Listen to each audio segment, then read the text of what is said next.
Prologue: The Drifter. For over 100,000 years, a colossal structure drifted through the solar system, unclaimed by time, unnoticed by man. It had once been caught in Saturn's gravity, orbiting in silent slumber for millennia.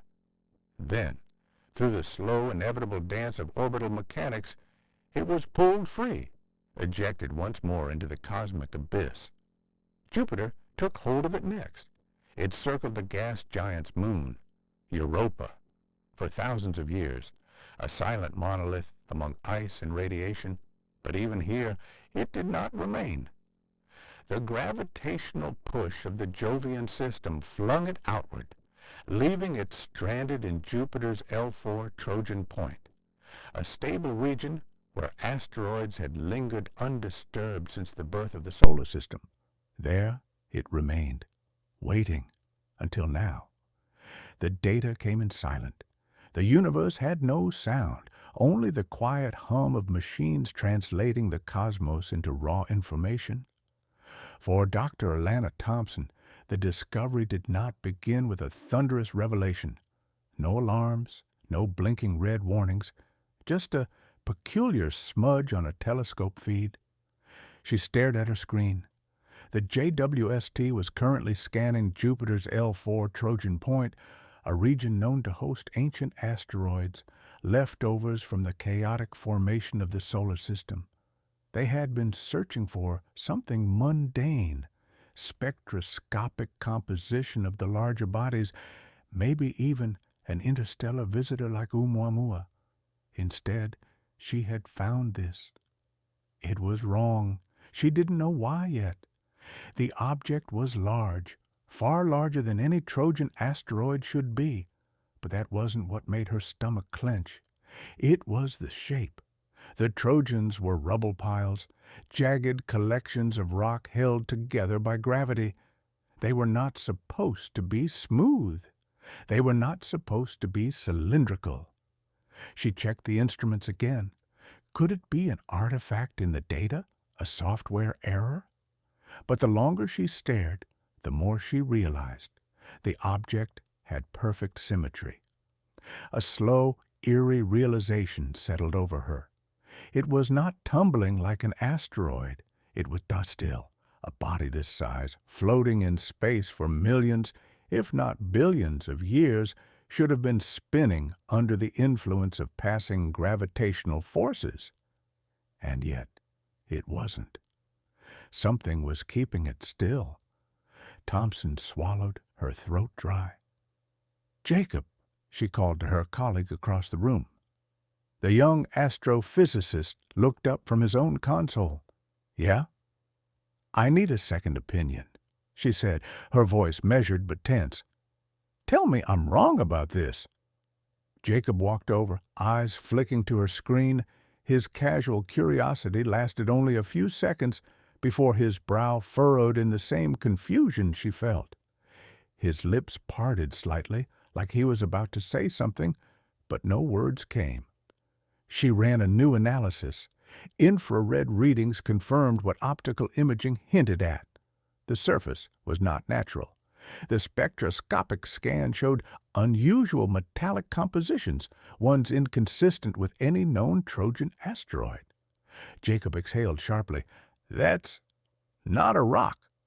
"No," she said, the unease growing. "It isn't." She tapped into the image processor software, enhancing the details. The rough outline refined itself pixel by pixel, sharpening into a massive, elongated structure. The numbers solidified, 115 kilometers in length. A monolith among rubble. Alana Thompson sat back, her heartbeat loud in her ears. "What the hell is it doing there?" Jacob muttered. Thompson didn't answer. She was too busy staring at the data, her mind already jumping ahead, racing past explanations, past theories, past science itself. For the first time in her career, she looked at an object in space and had the sinking, terrifying feeling that someone or something had put it there. The discovery spread like wildfire through the international space community.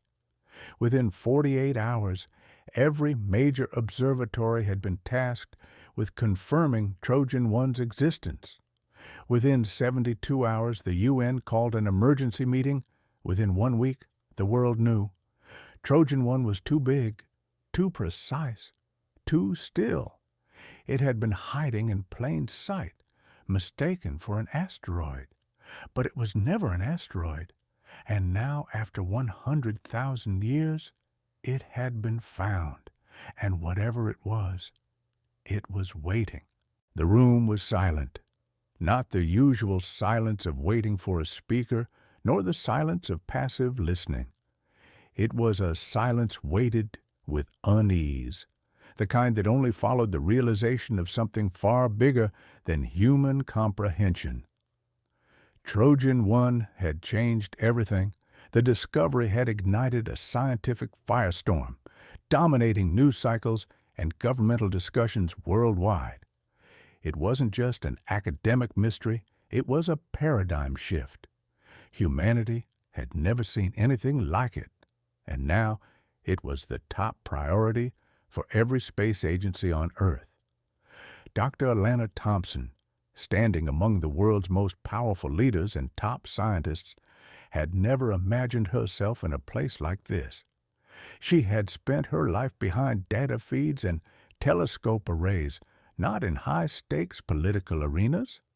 Yet here she was. The UN Secretary General stood at the podium, clearing his throat. His voice was steady, but beneath the words was an unspoken tension. We are gathered here today to address the single most important discovery of our time. He gestured to the screen behind him, where a blurry infrared image of Trojan 1 loomed over them. An object unlike any natural formation, resting in Jupiter's L4 point. This is not speculation. This is reality. The murmurs began again, hushed voices of diplomats, generals, and scientists exchanging theories, some rational, some conspiratorial. Alana had heard them all. It's a derelict spacecraft.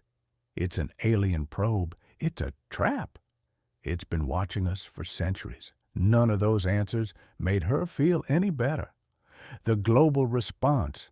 In the weeks following the discovery, the world's space-faring nations abandoned nearly every other project.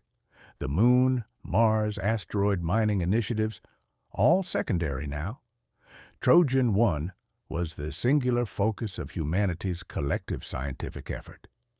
A new international body was formed under the UN, the International Trojan Research Council, ITRC, tasked with leading the largest cooperative space mission in history. The first decision was unanimous. A probe mission must be launched as soon as possible, but Trojan 1 was 500 million kilometers away. A mission to investigate it up close wouldn't just happen overnight.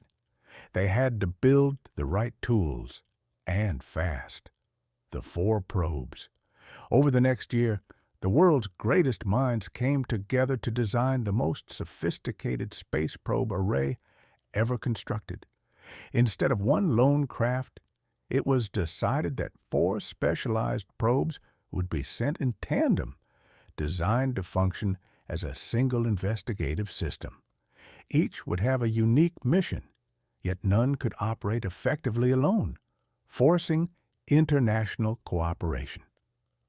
Odysseus, USA, high-resolution surface mapping and radar imaging, tasked with scanning Trojan 1's exterior, mapping every crater, impact mark, and anomaly, would use synthetic aperture radar, SAR, to penetrate the surface and create a 3D model of the structure, would identify entry points, hull weaknesses, or artificial features. Aeneas, Europe, signal interception and communications analysis, designed to listen for radio signals, coded pulses, or anomalous emissions from Trojan 1, would scan for internal transmissions, determine if any systems were still functional.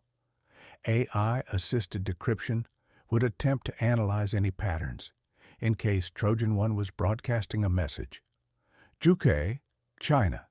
Subsurface and internal scanning, equipped with ground-penetrating radar, GPR, to scan for hollow chambers, tunnels, or compartments within Trojan 1, would confirm whether Trojan 1 was completely solid or contained internal structures, would provide crucial data for planning any future manned mission.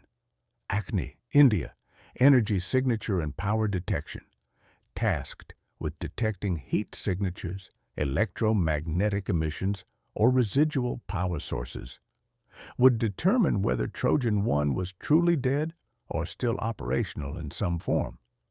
Scans would indicate if any internal systems were still drawing power. These probes weren't just tools. They were a message to whoever or whatever had built Trojan, one that humanity was watching now. The mission timeline. The world moved fast. Every available launch system was redirected. Every available scientist, engineer, and astrophysicist was put to work. 12 months. Probes were designed, constructed, and tested in record time. 18 months.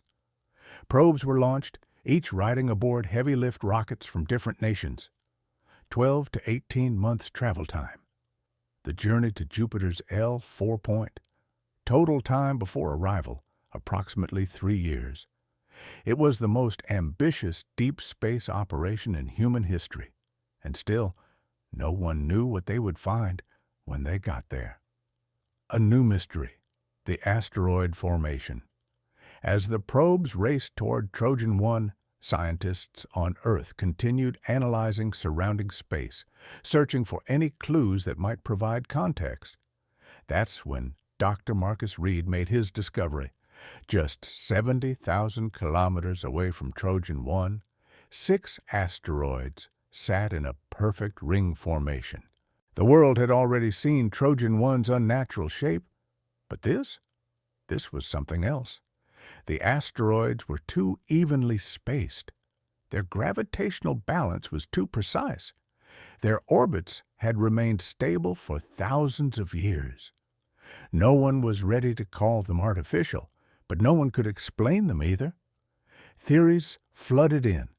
A remnant of an ancient station, a natural gravitational phenomenon, a lost, forgotten mechanism? Whatever it was, the statistical improbability of 6 asteroids arranging themselves in a stable ring was staggering. And if Trojan 1 had been deliberately placed, could these asteroids be part of something bigger? The looming blackout. Just as the world was grappling with the implications of the asteroid formation, another problem emerged. Earth was about to enter an opposition phase with Jupiter's L4 point. For 3 months, Trojan 1 would be effectively cut off from observation. Every 13 months, Earth swung behind the sun, blocking direct view of Trojan 1. Telescopes, radar, and communications would be limited. For now, all anyone could do was wait. Trojan 1 had remained hidden for millennia, and now, just as humanity had turned its full attention toward it, the universe itself had placed it beyond our reach. For now. But when the blackout ended, the probes would be nearing their destination, and whatever secrets Trojan 1 held, they were about to be revealed.